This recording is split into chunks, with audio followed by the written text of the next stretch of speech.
Olá, meus amigos e amigas produtores e produtoras rurais, começando mais um episódio do Prosa da Alta, o nosso podcast, a sua fonte de conteúdo, informação e aquela informação que é insumo estratégico para virar decisão dentro do seu negócio. Hoje nós vamos trazer aqui para o nosso bate-papo, nós vamos falar sobre tecnologia, nós vamos falar sobre o agronegócio e o principal, o que o futuro nos reserva pela frente. Para isso, eu vou receber aqui nos nossos estúdios da Famovip o Leonardo Carvalho, conhecido como o Léo Carvalho, um dos maiores executivos do Brasil dentro do agronegócio e um cara que eu tenho o prazer de poder falar que ele é meu amigo e a gente sempre está se encontrando no dia a dia, nos eventos. Então, muito legal poder trazer ele aqui em meio a uma agenda tumultuada de viagens, eventos, reuniões. Ele achou uma brechinha para a gente trocar ideia aqui, então vem muito insight, conteúdo. Léo, obrigado por você estar aqui. Estou feliz demais da gente poder trocar ideia e trazer tudo aquilo que a gente viu e viveu nesses eventos, nesse bastidor. Então, primeiro, obrigado por você estar aqui. Cara, vamos contar muita coisa e eu acho principal explorar da tua visão com relação do agronegócio. Manda um recado inicial para a turma, que nós estamos muito felizes que você está aqui na Famovip com a gente. Obrigado, Thomas, pelo convite. É um prazer fazer parte desse podcast da Alta Noroeste. Parabéns pela iniciativa. Acho que a nossa região estava carente de ter esse tipo de bate-papo com bastante pessoas de diversos setores e fico contente que você tenha encabeçado essa iniciativa junto com outras pessoas, junto com outros especialistas, e tenho certeza que vai ser um sucesso. Muito bom estar aqui, tendo esse papo de amigos, mas também levar conteúdo para o pessoal que nos assiste. Bom demais, né? Obrigado a você. Cara, logo de cara, quando falou, ó, nós vamos ser o número 1 dessa agenda, você já vai vir, cara, vamos despejar esse conteúdo, mas eu queria começar com você contando a tua história, como que aquele menino de Botucatu, há praticamente 15 anos atrás, entra na faculdade, como que você se transforma, cara, disparado aí num dos maiores executivos do Brasil, do agronegócio, cara, você hoje andando no mundo inteiro. Cara, como é que foi isso? Como é que você chegou aqui em Araçatuba? Como que você chegou na Solinfitec e se transformou aí em um dos maiores nomes do Brasil?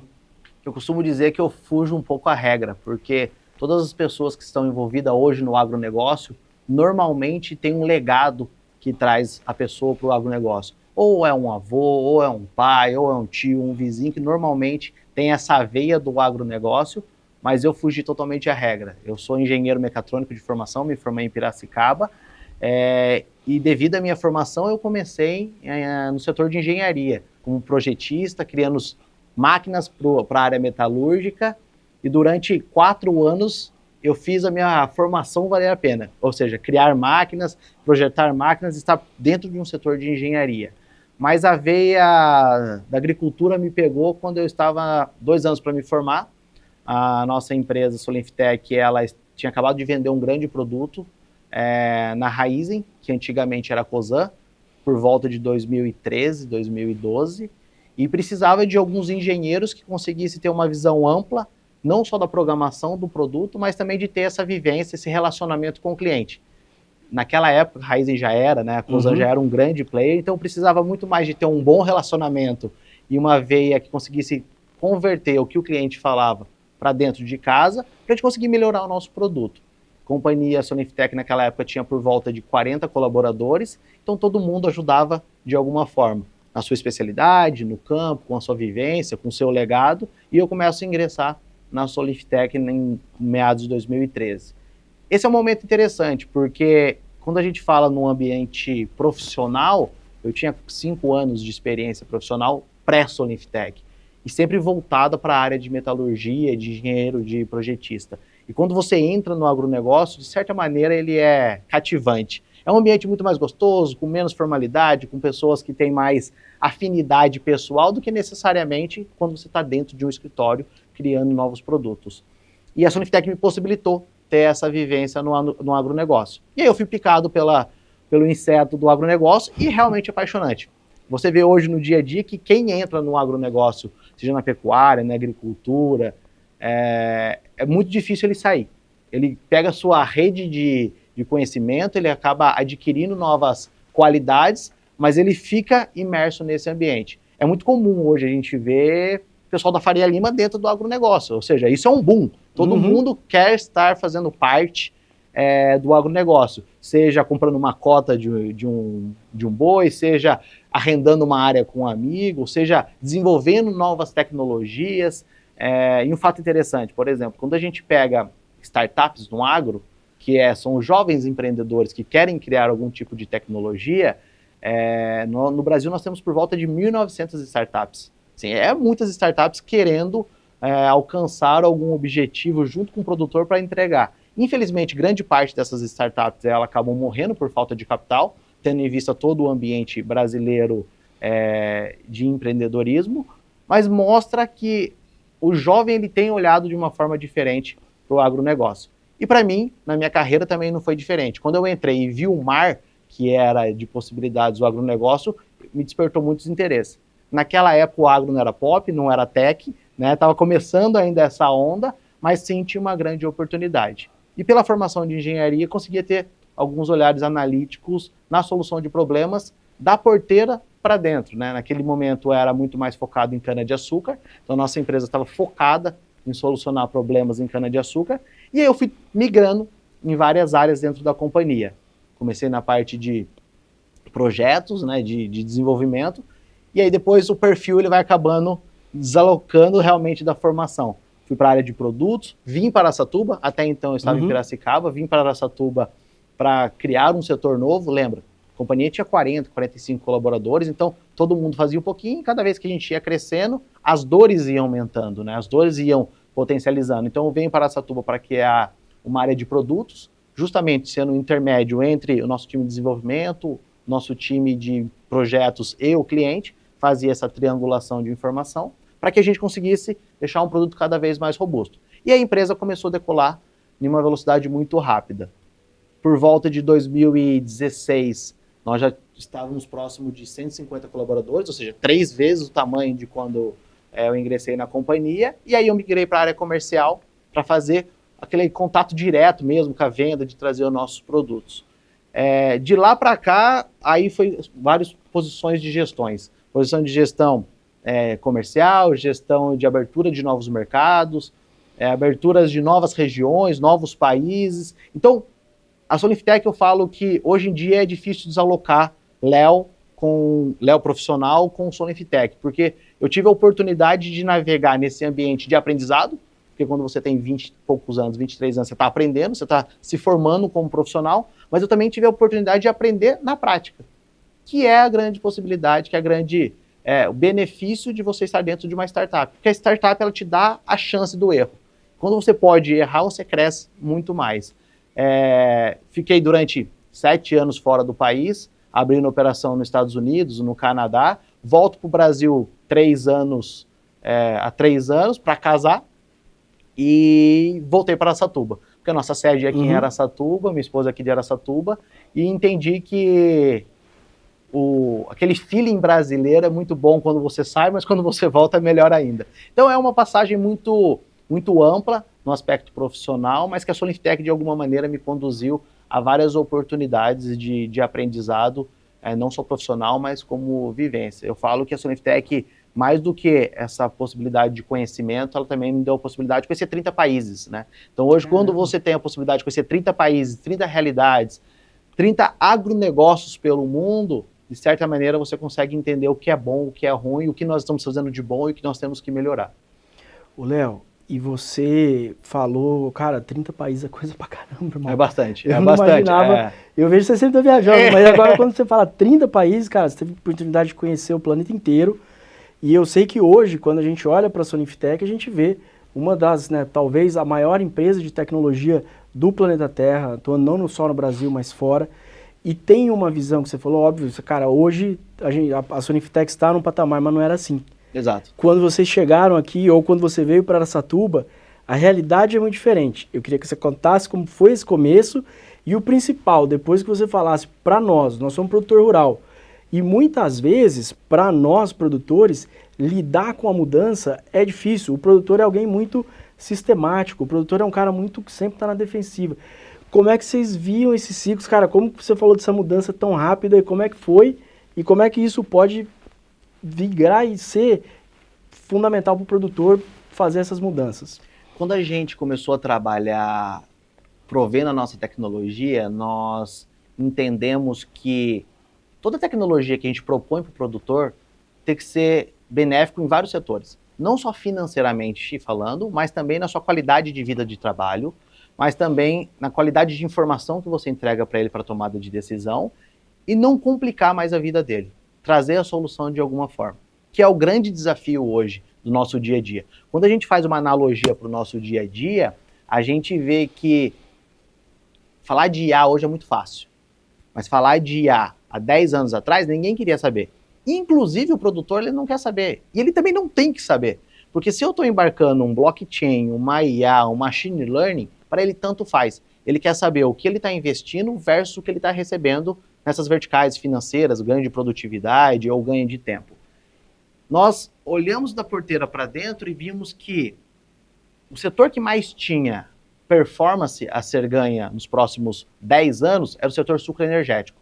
Os fundadores da companhia já têm um background de cana-de-açúcar. E eles entenderam que o Brasil tinha tecnologias que não entregava a solução, o resultado na ponta. E sim, ele dava um relatório para as usinas para que eles pudessem analisar antes de tomar uma decisão. E aí foi o grande virar de chave, porque nós criamos uma primeira tecnologia que nós, hoje muito comum, vou mencionar, mas hoje é muito comum, que era toda vez que uma colhedora de cana estava colhendo uma cana e tinha algum desnível no solo, a colhedora acabava colidindo com esse desnível. Nós criamos um sensor, embarcamos na máquina que chamava copiador de solo e fazia exatamente isso. Então, quando a colhedora estava colhendo, ela ia copiando o solo para evitar qualquer tipo de problemas com a colhedora. Nesse momento, estou falando perto de 2009, 2010, eu não estava na companhia ainda, uma grande montadora olhou aquela tecnologia e falou, vou copiá-los. Copiou, colocou em linha e do dia para a noite nós não tínhamos mais o que vender. Nós não tínhamos mais tecnologia para vender porque uma grande montadora tinha copiado a nossa tecnologia. E aí nós falamos, bom, então se tudo que eu criar para melhorar a eficiência da colhedora de forma sensorial, as montadoras vão copiar, eu vou fazer o oposto. Eu vou criar um computador de bordo que eu coloco dentro das máquinas e eu vou monitorar eles. Eu vou começar a monitorar o que eles estão fazendo. Basicamente, quando a gente olha para o nosso carro, tem um computador de bordo embarcado. Só que todas aquelas informações, quem detém essas informações é a montadora. Mesma coisa acontece com o agronegócio. Todas aquelas informações, quem tem é a montadora. A analogia que eu faço é, qual que é a diferença de um computador de bordo hoje, de uma caminhonete, por um Tesla? Que o Tesla hoje ele consegue olhar o processo. Ele tem toda aquela informação de velocidade, RPM, ele tem toda essa informação, porém eu consigo olhar ao redor, se tem uma pessoa, se eu consigo ser autônomo ou não. Nós fizemos esse modelo em 2012. Nós pegamos o computador de bordo, olhamos para o processo e começamos a monitorar a máquina. E aí começa o ganho de eficiência, porque daí o produtor, as grandes usinas, não precisavam mais tomar as decisões. Eu entregava as decisões na ponta para o operador e eu dava o relatório como já realizado para a gestão analisar as informações. Essa é uma mudança de cultura. Esse tipo de mudança de cultura é muito difícil, porque você lembra que você tem um operador que até ontem ele estava dirigindo um equipamento, né? Pensa sempre na analogia, você tem um motorista dirigindo um táxi e no outro dia você tem um computador de bordo monitorando a cada segundo que ele olha. Então, a nossa empresa também teve que ter essa sensibilidade de promover uma tecnologia que era bom para os decisores, mas também a sensibilidade de promover uma tecnologia bom para o usuário da ponta. É claro, tivemos vários casos, o cara quebrar, jogar fora, tirar o cabo, e faz parte de uma mudança cultural. Só que quando o usuário começa a entender que aquilo é benéfico para ele, isso começa a mudar. O exemplo disso é que hoje os usuários da tecnologia Soniftech, nas grandes usinas, são pagos através da performance medida pelo computador de bordo. Então a Soniftech ela se propõe a criar esse tipo de tecnologia de uma forma muito mais simples, muito mais fácil, entregando o resultado para o cliente. Esse é o primeiro ponto. A partir do momento que a gente consegue entregar essa primeira camada de informação, que é um monitoramento com qualidade de dados, com pouca interferência entre o usuário e a plataforma, a gente começa a enxergar um monte de possibilidades, que é um Big Brother. Quando você começa a monitorar tudo o que está acontecendo, você começa a identificar oportunidades de melhora. Então, nós conseguimos identificar melhoras de logística. Então, a gente via aquela quantidade de equipamentos se deslocando no campo, mas não de uma forma sustentável. É muito difícil para a gente falar hoje, mas o operador ele tem que estar dentro da cabine com o ar-condicionado funcionando. É verdade. Só que quando para a máquina, ele tem que desligar a máquina. Ele não pode ficar com a máquina ligada, queimando combustível. Exato. Isso tem uma grande eficiência. Então, a gente começou a identificar esses tipos de gaps e criar outros tipos de soluções. Então, a usina, o cliente, comprava a parte de monitoramento, mas também melhorava a sua logística. Com o passar do tempo, a gente criou uma rastreabilidade. Sabia exatamente a origem da cana, quem eram as máquinas envolvidas, quem eram os operadores envolvidos, até a entrega da cana na balança para a cana-de-açúcar, para a usina. Pagamentos de terceiro, muito mais confiável, não precisava mais de papel. Então, o agronegócio ele passou por essas ondas de papel, controle, digitalização, tecnologia, computador de bordo, agricultura de precisão, e mais para frente a gente fala de IA, de robótica, mas é uma constante evolução. E nós sempre tivemos o propósito de sermos o pioneiro. E ser os pioneiros, você toma as pedradas primeiro, é natural. Quando o Uber lançou o primeiro carro autônomo, o primeiro carro de táxi em São Francisco, todo o condado de São Francisco foi para cima deles. Por quê? Porque eles eram o primeiro a criar essa disrupção. Quando veio o 99 táxi, quando veio a Lyft, eles não precisaram brigar, não foi a mesma briga, porque a grande parte já estava conquistado pela Uber. Só que se hoje você for pedir um Lyft, você não fala que você vai pedir um Lyft, você fala, vou pedir um Uber. Porque é quem fincou a bandeira e quem desbravou. E nós nos propusemos sempre a ser essa empresa que faz essa parte de disrupção, que toma a pedrada primeiro, mas que também come a maior parte do bolo. Então, acho que esse é um pouco do crescimento da companhia. Hoje a companhia já tem mais de 1.000 colaboradores, igual você mencionou. Nós somos em 12 países presentes. Começamos com cana-de-açúcar, mas estamos em todos os tipos de grãos, soja, milho, algodão, eucalipto, laranja, porque é uma tecnologia que foi criada de uma forma robusta, junto com o produtor, que realmente entrega esse resultado para o produtor de uma forma muito rápida. E aí está o grande desafio. Como que a gente consegue, com o passar do tempo, com tantas tecnologias, fazer com que o produtor ainda assim queira ter esse tipo de tecnologia? É difícil, é um desafio imenso, é uma barreira de entrada imensa. A cada vez que a gente troca de país, a cada vez que a gente troca de cultura, a cada vez que a gente quer expandir, a gente sofre essa barreira de entrada, mas se você consegue entregar, de certa maneira, o que o produtor quer, é muito mais fácil. É muito mais fácil ele entender o valor da tecnologia.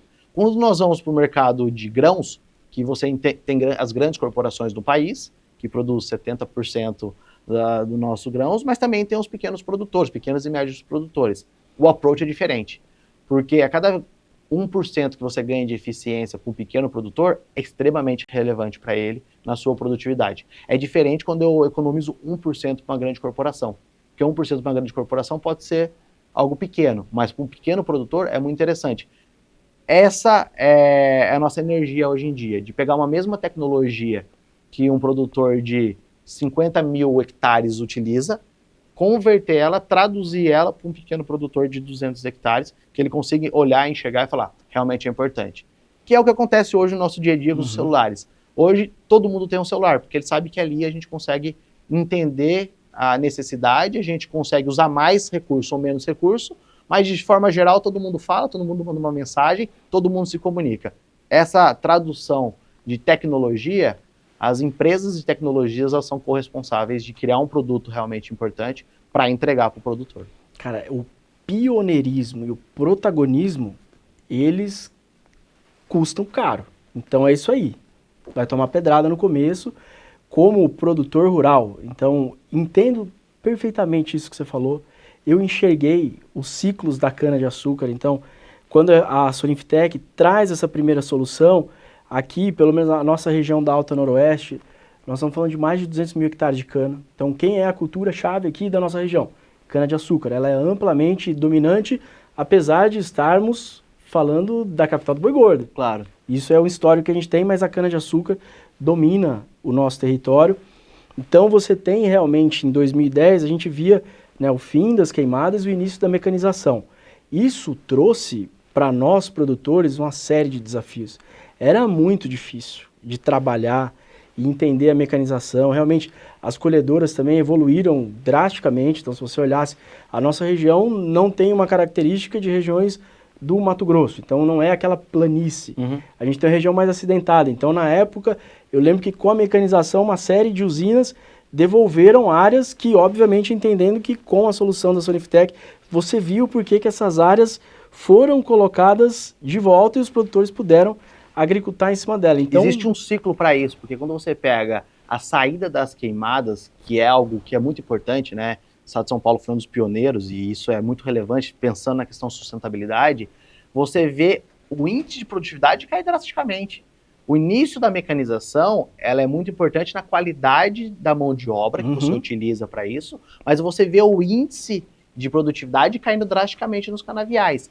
Nesse momento, a Soniftec ela surfava uma onda de vamos monitorar e dar eficiência para os maquinários.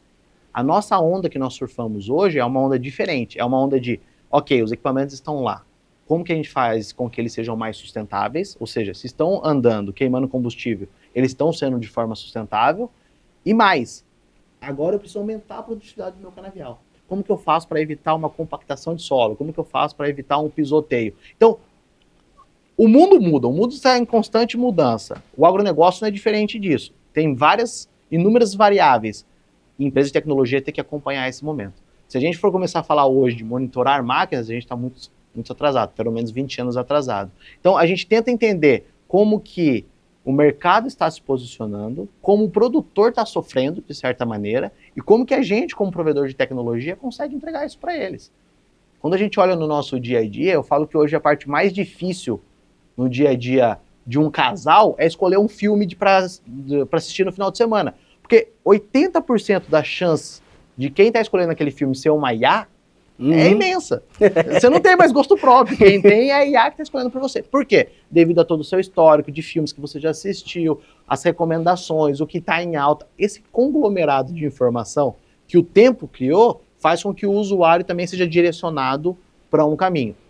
É isso que a gente está conseguindo fazer. Eu consigo falar hoje para um produtor que, olha, você já tem uma boa logística, você já tem um monitoramento, toda a sua colheita ela é rastreável, a gente precisa alcançar níveis de sustentabilidade melhores para que você consiga atingir uma camada premium de recebimento do seu commodity, porque a commodity está aí, a gente não consegue controlar, mas às vezes você consegue atingir uma camada premium, mas eu também tenho uma tecnologia que vai te diferenciar dos outros, que vai fazer com que você reduza mais custo, que você melhore a sua mão de obra, que você tenha um diferencial do seu vizinho. Esse é o desafio constante que o agronegócio está passando. Então, você falou da mudança da cultura aqui na nossa região da Alta Noroeste, em Araçatuba, mas ela acontece em todo lugar do mundo. Quando a gente olha para os Estados Unidos, por exemplo, é muito interessante falar de um produtor americano, porque vai contra a tendência natural de nós brasileiros pensar. Porque tudo que nós falamos de tecnologia, a gente nos remete a Vale do Silício, nós nos remetemos a iPhone, Apple, Microsoft, que é o nosso dia a dia. Netflix, o exemplo que eu acabei de mencionar, Uber. Realmente, todos esses tipos de tecnologias são provenientes dos Estados Unidos. Mas é porque existe um ambiente, um ecossistema preparado para isso. O Vale do Silício, ele tem muito em voga uma teoria que é tentativa e erro. A cada vez que ele recebe um dinheiro com capital intensivo, ele consegue testar e errar várias vezes, ele consegue sair na frente com um produto. Por que dentro do Vale do Silício a gente não encontra uma empresa de agronegócio? Porque nos Estados Unidos nós temos uma safra. Não dá tempo dele tentar e errar. Se ele tentar e errar, ele acabou, ele perdeu o ano inteiro. E um aplicativo de comida, o cara testa 200 vezes no ano. Chega no final do ano, ele lança esse produto. Se a gente falar do Brasil, poxa, o Brasil é interessante, por isso que tem essa quantidade de startups. Nós temos em alguns lugares até 3 safras. Ou seja, a gente tem um pouquinho mais de chance de tentar e errar. Só que a gente não tem o capital que eles têm. Então a gente tem que ser muito mais eficiente com o controle de caixa. Por que eu menciono tudo isso? Porque o produtor americano, ele é carente de tecnologia. As maiores, não só Sonliftech, mas as maiores formas de aumentar a produtividade de um produtor americano é proveniente de tecnologias brasileiras. Então, no agronegócio, esse caminho é inverso. O Brasil está exportando tecnologia para os Estados Unidos para fazer com que os produtores sejam muito mais eficientes. A diferença é que eles são subsidiados. Então, se um produtor ele tiver um superávit na sua produtividade ou tiver uma baixa, o superávit ele surfa uma onda boa. Mas se ele tiver alguma baixa, ele está segurado.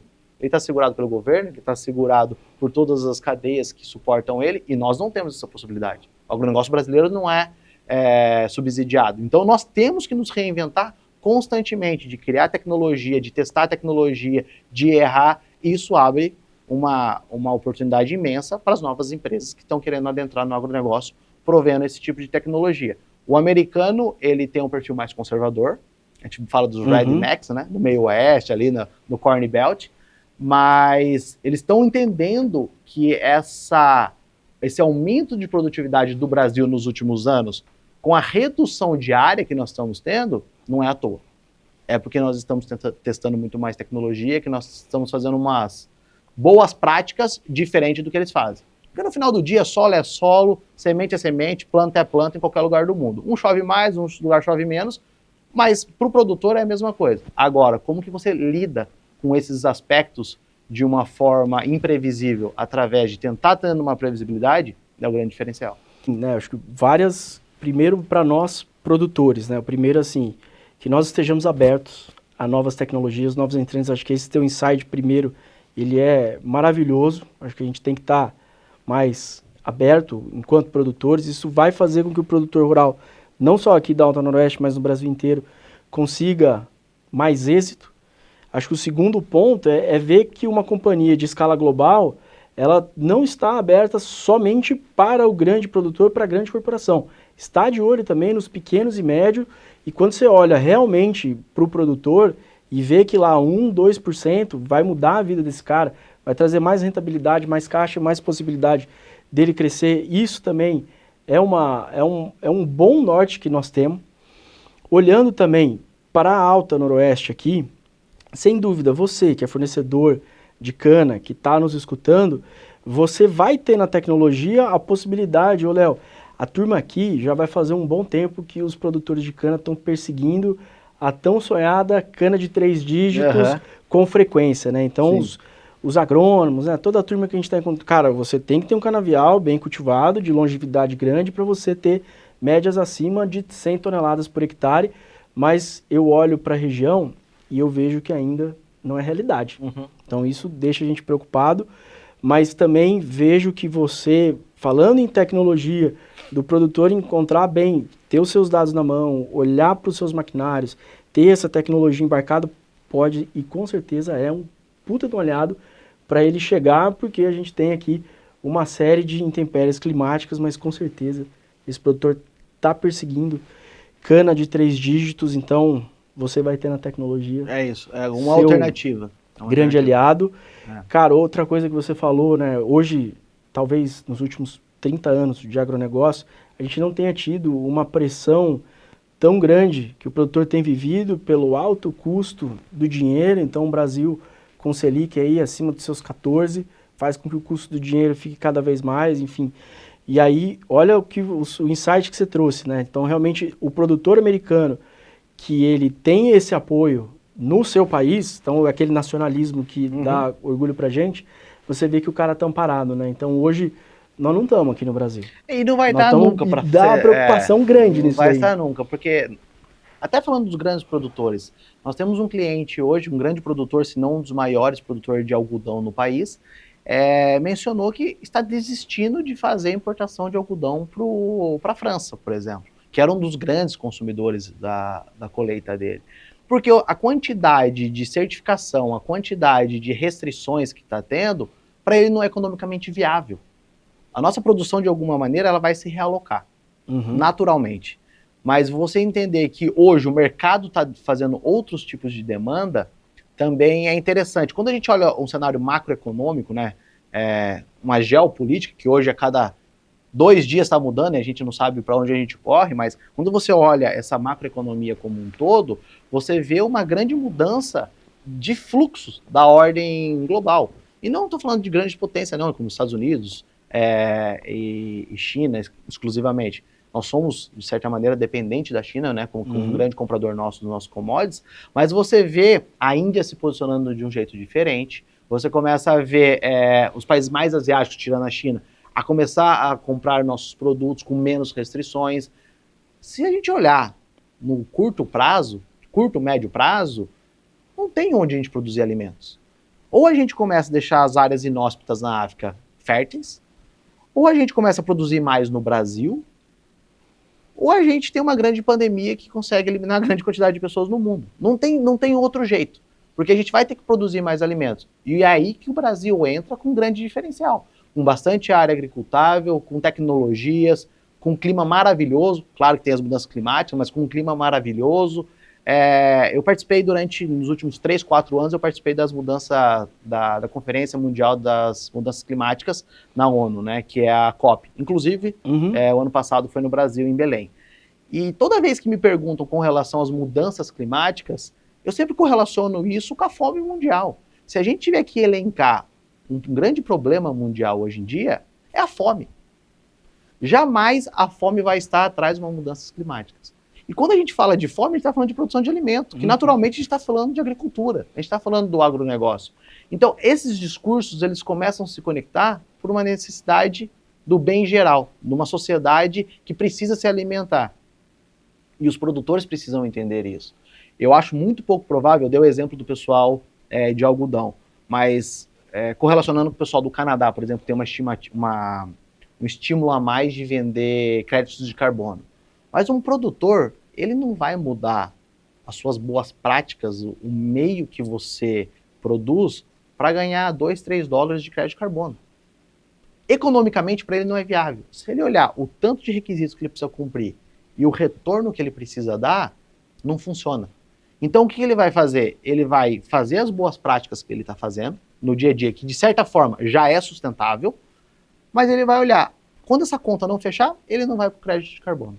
Olha que bom, cara. Porque ele vai manter essa conta no final do dia, ele precisa ser lucrativo, ele precisa ser rentável. Então, o Brasil tem uma grande vantagem nisso.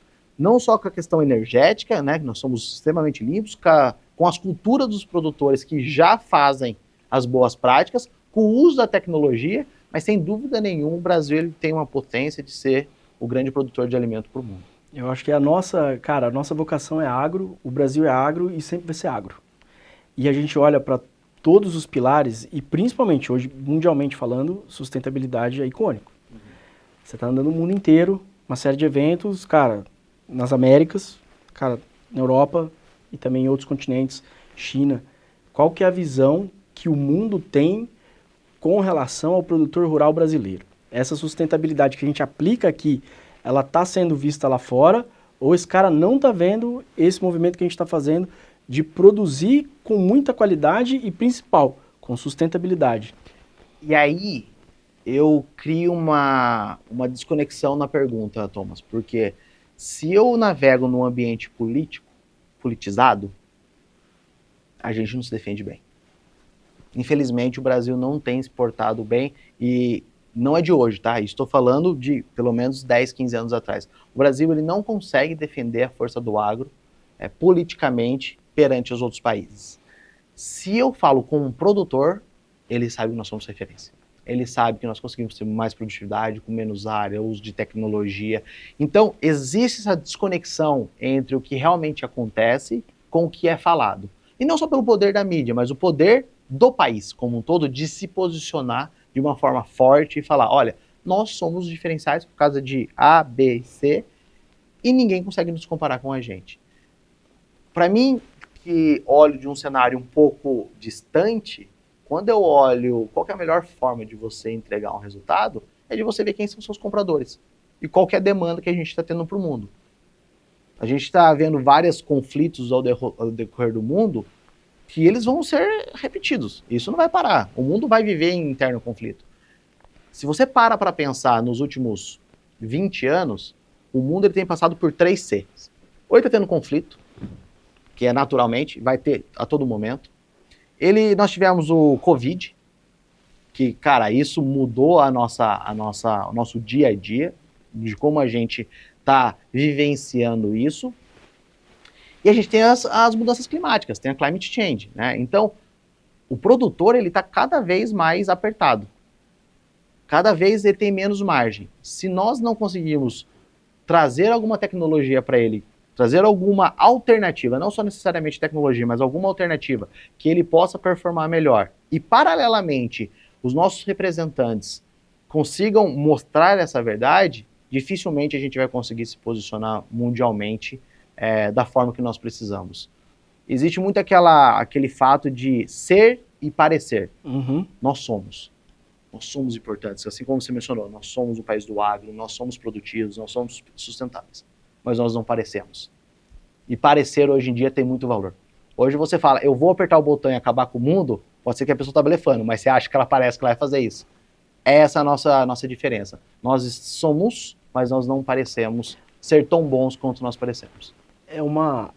O agro está evoluindo na questão de comunicação, mas então seria de cima para baixo o grande exemplo.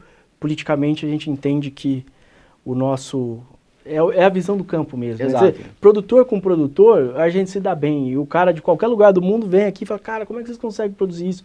Quanto que vocês são bons? Quanto que vocês conseguem colocar mais grãos por hectare, mais carne por hectare, mas ao mesmo tempo sendo sustentável? E você vendo, cara, dentro das propriedades, aquele mundo de mata preservada, cara, aquela faixa lá de cima Exato. não está fazendo jus essa ao conexão que o produtor tá passando. Eu perguntava também que lembrei, principalmente, acho que os produtores de açúcar, etanol, principalmente açúcar e carne bovina, Índia e Paquistão podem ser mercados aí que o Brasil vai acessar nos próximos anos para poder escoar um pouquinho de commodity, reduzir essa dependência que a gente tem de China?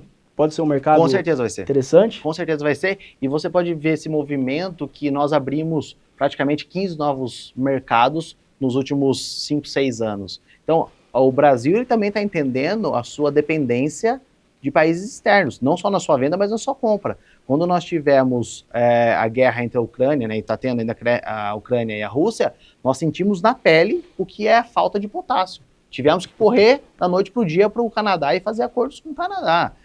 Agora, né, com Estados Unidos e Irã, o Estreito de Hormuz fechado, cara, estamos dependendo também de grande parte de fertilizante que sai da região do Oriente Médio. Então, já não é fácil.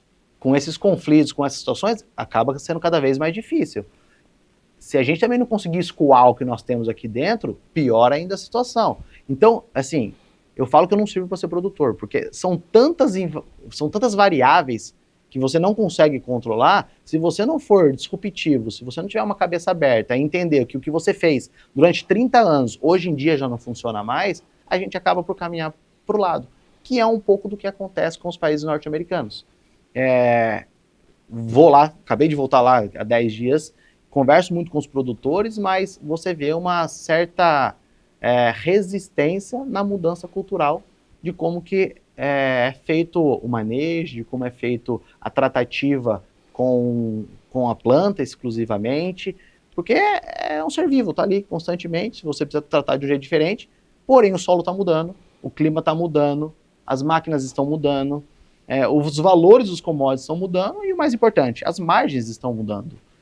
O produtor ele tem que se reinventar. E aí sim existe uma parte política que também precisa apoiar ele, com abertura de mercados, com facilitações, com subsídios. Não sei se a gente vai atingir tudo isso de uma certa forma no país, mas eu vejo que a gente está tentando fazer uma movimentação, pelo menos mais pró-produtor do que nós vivenciamos nos últimos 10 anos. Porque é natural. Se hoje o país está em pé, é graças ao agro, né? Então o agro está sustentando o país. A gente precisa começar a dar mais incentivos. Você falou com relação ao mercado norte-americano. Voltei de um evento dos Estados Unidos há pouco e era um super evento com 3 mil pessoas. Tivemos a oportunidade de falar nesse evento e eu não quis trazer necessariamente o tema tecnologia, porque as pessoas que ali estavam, elas entendem um agronegócio como um business. E não deixa de ser, é realmente um business. assim como nós decidimos começar com os grandes players, porque tem maior capital de aquisitivo, e agora chegamos no médio e pequeno, as pessoas que ali estavam também entendem isso. Mas eu quis trazer uma sensibilidade do produtor. Trazer como que o produtor hoje em dia ele se sente refém de dois grandes blocos no agronegócio. Porque a gente para pensar, não vamos falar das variáveis, vamos falar da realidade do produtor, da tomada de decisão. Bom, ele compra e vende com commodity, esquece. Ali ele já não vai ter muito o que fazer. Falar que a única alternativa que ele tem é redução de custo é verdade. Como ele vai fazer isso? Cada um faz de um jeito. Um no papel, outro com a tecnologia. Mas nós temos decisões de compra de maquinário, uma máquina mais nova, com mais tecnologia, com menos tecnologia, mais leve, mais eficiente. Ou eu vou trocar um insumo. Eu troco o meu fertilizante, eu troco o meu pesticida, meu herbicida. Essas são as grandes duas decisões do produtor, que ele consegue fazer. Só que ele está refém a isso há mais de 200 anos. Há mais de 300 anos ele está ali tomando essas decisões. Eu troco meu maquinário ou eu troco minha semente, eu troco o meu insumo. E ele está vendo que 90% das decisões dele não é ele que toma. São os dois grandes blocos do mundo. E a Sonitec faz questão de se posicionar no meio.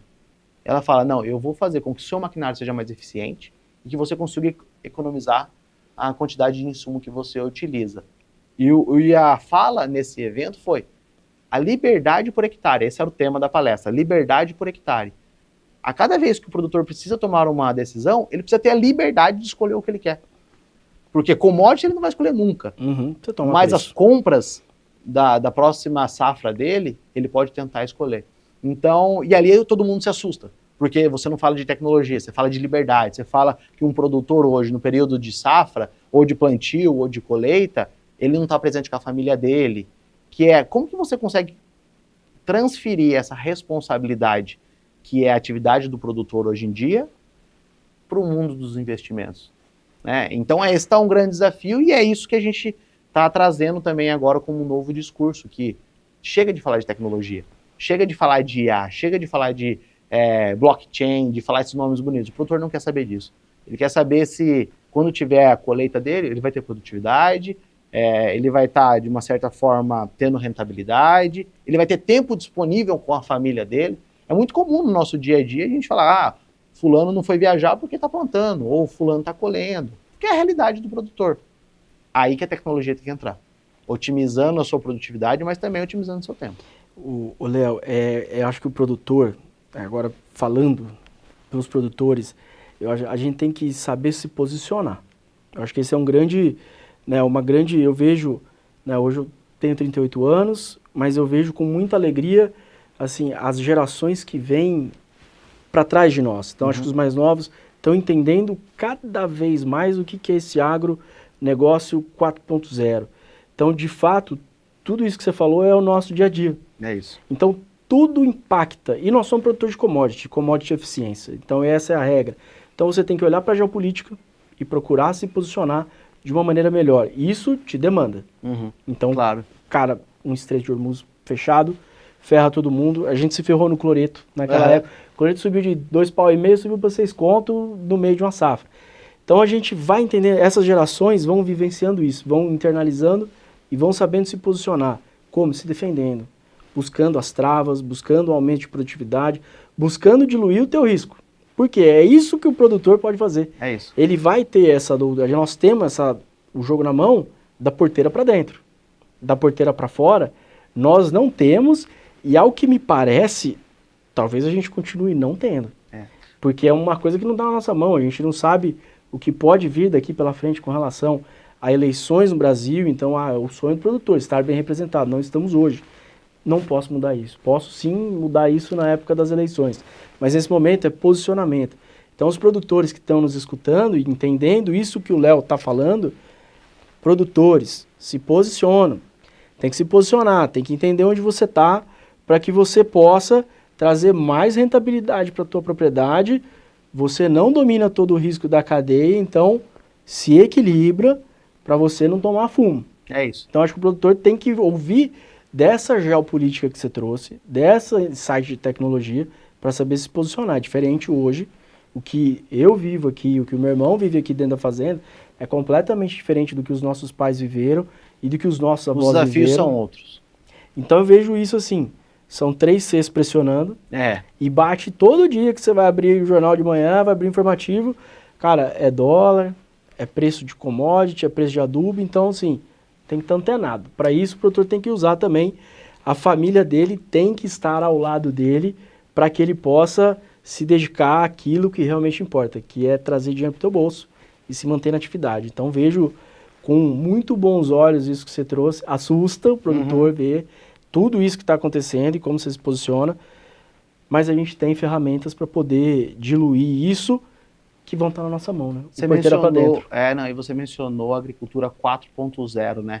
É interessante, porque se a gente faz essa correlação que você falou dos seus familiares, desafios diferentes, momentos diferentes. Então, o Brasil passou por essa primeira digitalização, o Brasil não, o agronegócio passou por essa primeira digitalização, depois nós passamos por uma mudança genética, né, que é a agricultura 2.0, depois nós fizemos uma agricultura de precisão. Nossa, que maravilha, quando a gente começou a colocar um monte de sensor no campo, ter toda essa solução ali resolvida, sabendo de forma precisa, latitude, longitude, exatamente o ponto que a gente precisa fazer mais insumo, menos insumos. Chegamos na agricultura 4.0, que é sensores, conectividade, internet das coisas. E aí, nesse momento, aproveito para te dar um presente também. Opa, coisa boa! É agricultura 5.0, para você entender. Cara, obrigado, um pouco, Léo, também, que é o nosso produto que a gente... Vou abrir, por favor. Vou abrir e vou já colocar aqui no nosso estúdio. Fica aí como um adereço aí pelo estúdio também, que é isso que a gente entende que é a agricultura 5.0. Solix, que é o nosso produto, o nosso robô que nós estamos exportando para vários países, que tem a função de fazer com que o produtor seja cada vez mais livre e fazer com que esse produto more no campo. Porque quando a gente para pensar, seus avós, eu gostei muito do exemplo, vou repetir ele, seus avós, possivelmente, eles estavam todos os dias no campo. Todo dia eles estavam lá analisando o que estava acontecendo no campo. Quando a gente para pensar os seus pais, eles não estavam todos os dias no campo, mas com uma certa frequência e começaram a colocar um certo tipo de máquina no campo. Hoje, na nossa realidade, na realidade sua e do seu irmão, as máquinas estão no campo, vocês não estão no campo, e se eu tirar uma foto de satélite, a chance de eu encontrar uma máquina no campo é muito pequena, porque se tornou tudo uma proporção muito grande.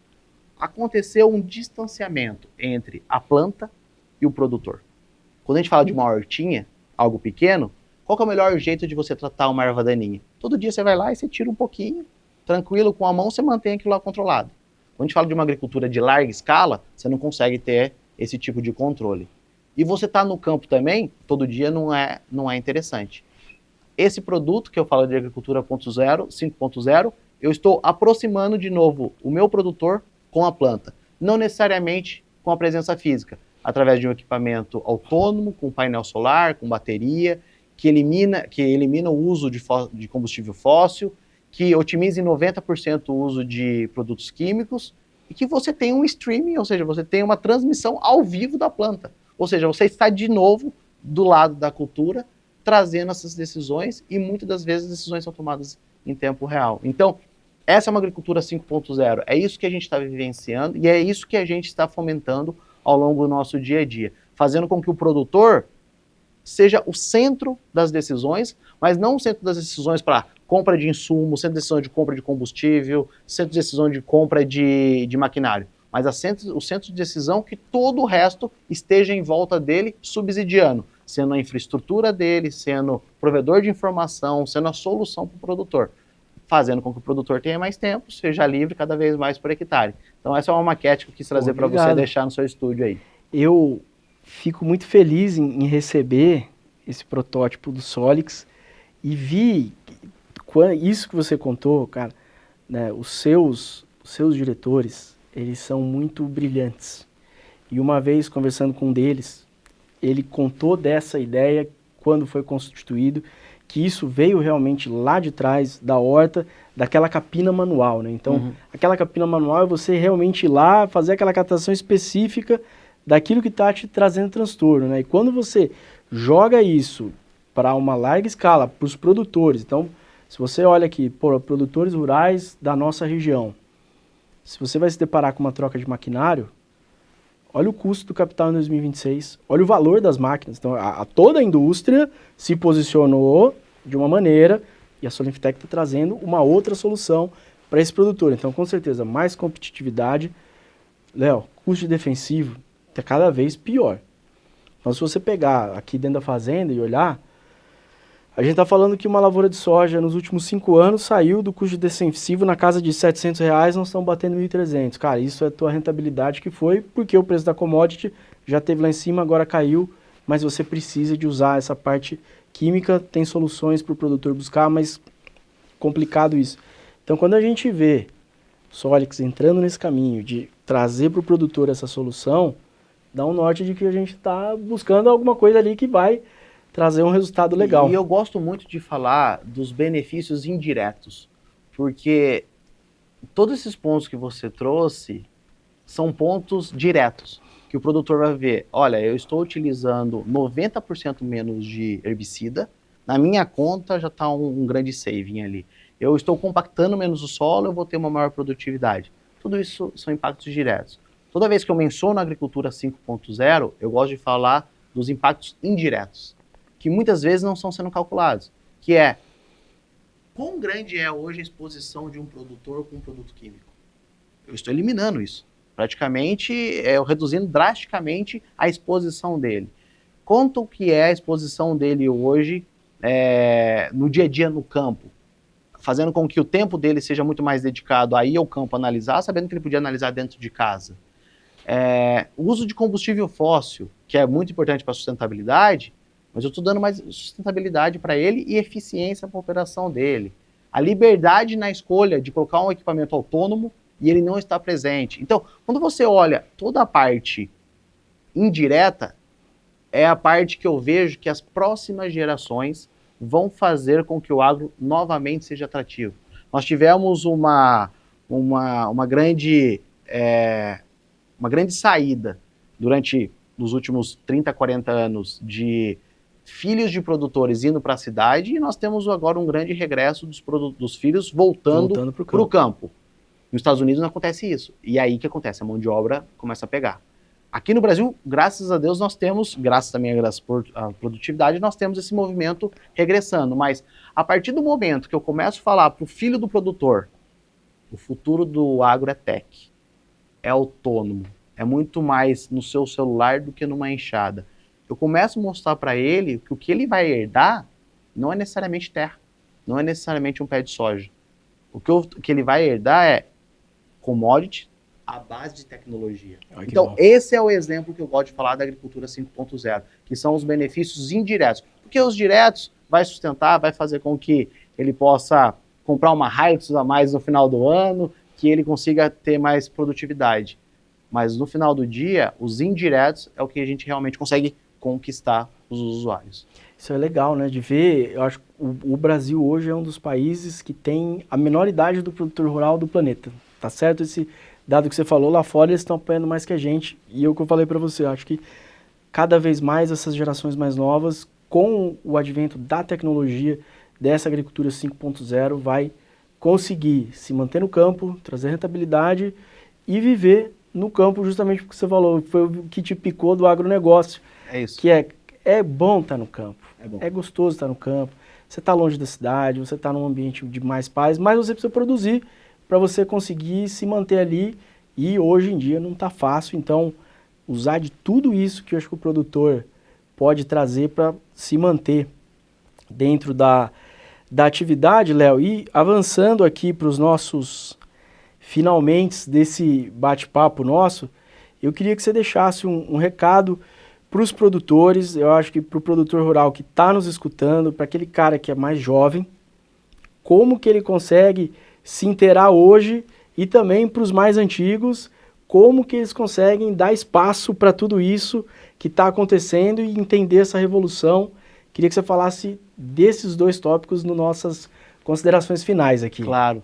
Não, e falar de produtor no Brasil é sempre uma honra, porque por mais que a gente não consegue nos defender de forma política, a gente está nos defendendo de uma forma pessoal, sustentando a nossa família e sustentando o mundo. Então, eu sempre começo parabenizando um produtor, porque hoje, se a gente nos alimenta, é graças ao produtor, é graças à coragem que eles têm no dia a dia de estar presente no campo, fazendo com que essa produção seja cada vez mais eficiente, mais sustentável, passando por inúmeras variáveis e ainda assim persistente. Então, o produtor que já tem um tempo de casa, né, já tem um tempo de fazenda ali no pé no chão, esse cara ele tem algo muito importante a ser explorado.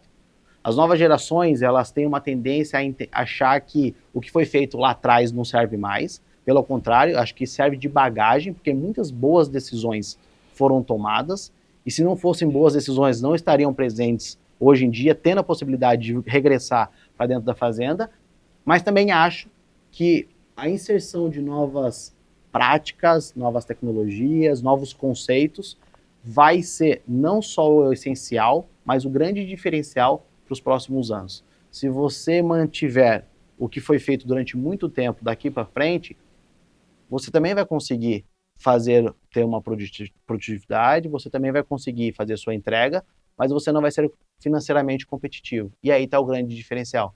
A gente está conseguindo ver uma grande consolidações de fazendas nos últimos 3 anos. O Brasil estourou em termos de RJ, de produtores que não conseguiram sobressair essa crise, e grandes produtores que fizeram alguma coisa diferente, conseguiram adquirir essas terras e aumentar a sua produtividade. Ô Léo, você me deu um presente aqui, cara. O papo foi tão bom, essa conversa foi tão ampla, que no Prosa da Alta, nós temos um time de especialistas. Muito bom. Esses especialistas, eles passam por todas as áreas que a gente vai falar. Então, pecuária, agricultura, segurança no campo, comunicação, que a gente falou pra caramba, é importante se comunicar bem. Mas eu ainda não havia recrutado o meu especialista de geopolítica e tecnologia. Olha só! Então, cara, pela sua andança e pelo seu gabarito dentro desses eventos, eu queria te convidar para que você seja o nosso especialista de geopolítica e tecnologia dentro do Prosa da Alta. Vai ser um prazer estar presente mais vezes aqui, falando com seus convidados, aprendendo junto com eles e dando alguns pitacos. Essa é a parte boa. E você é praticamente um correspondente internacional, porque tá o tempo todo viajando, nós vamos entrar ao vivo direto dos maiores eventos do mundo, nós vamos entrar junto. Mas é legal você trazer aqui para Alta Noroeste, para Araçatuba, tudo isso que tá rolando ali. Então, claro, vai ser um fico prazer. feliz desse convite ser aceito por você. Vai ser um prazer. Então agora nós já temos o nosso especialista de tecnologia e geopolítica, Léo Carvalho, conosco a partir dessa temporada. Muito bom. E é isso, produtores. A gente está chegando aqui ao final desse nosso episódio, junto com o Léo Carvalho, da Solinftec. A gente falou muito sobre o início do trabalho dele na área, aí despersonificando não só da empresa, né, desse gigante que é a Solinftec, mas desse profissional que está aqui, do quanto que ele se apaixonou pelo agronegócio, do quanto que o agro entrou dentro dele. Acho que hoje ele entendeu quais são, né, esses principais trade-offs do produtor rural que a gente está vendo e vivendo. Depois a gente falou da tecnologia para nós produtores, né, o quanto que é importante com que a gente esteja cada vez mais aberto e antenado dentro desse cenário, da gente saber se posicionar frente a esse mundo globalizado, da agricultura 5.0, de geopolítica, do que é tendência, do quanto que você tem que trazer isso para dentro da sua propriedade e exercitar todo dia. Então a gente abriu demais a questão da nossa mente, principalmente entendendo da experiência do Léo com os eventos mundo afora. Então o brasileiro, realmente o produtor, ele está sendo muito bem visto pelos demais produtores, mas aí a gente olha para a esfera mais alta da política, há muito a melhorar. Então o agro faz muito bem, mas lá na ponta, infelizmente, ainda não vai bem, possibilidade de mudança vai vir agora, então o produtor tem que fazer isso acontecer. E ali você chegando aqui, entendendo tudo isso que a Solinftec tem trazido, não só para o grande, mas também para o pequeno e médio produtor. Então é isso aí, turma, esse foi o nosso episódio da primeira temporada, nosso segundo episódio do Prosa da Alta, com o Léo Carvalho. Fiquei muito feliz, Léo, de você estar com a gente, trazendo essas informações. E agora, vamos que hoje agora ainda vou aproveitar para pegar muita mais informação dele ali. E um abraço a todos e até o próximo episódio.